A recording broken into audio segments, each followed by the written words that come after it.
It sounds like we've got off to a bad start here in Brussels because the meeting has been delayed by 3 hours. But rumour has it here it's just because Herman Van Rompuy's final document with the exact calculations on this budget, with all the information that we're all waiting to hear, it's just not ready.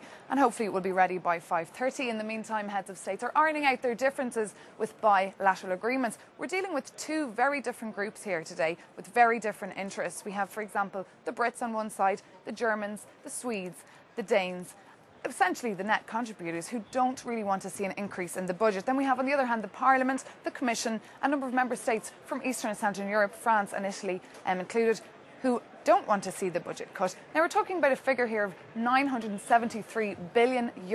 That's the latest figure that was presented by Herman Van Rompuy, the President of the European Council. That's €25 billion less than the original figure that was proposed by the European Commission. So for Herman Van Rompuy, that is a compromise, but that's still not going to make Brits, for example, and the Germans happy today. But it is hard to tell whether or not we'll have a deal. And if we do, the deal will still have to get the green light from the European Parliament, since, of course, the Lisbon Treaty came into force, and that is their right at the moment.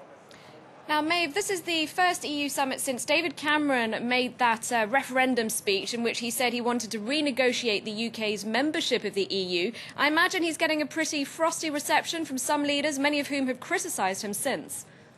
Absolutely, he is the man of the moment here today. We're all really looking forward to his press conference later tonight. Back in November, he's the man who said that the EU needs to get back into the real world.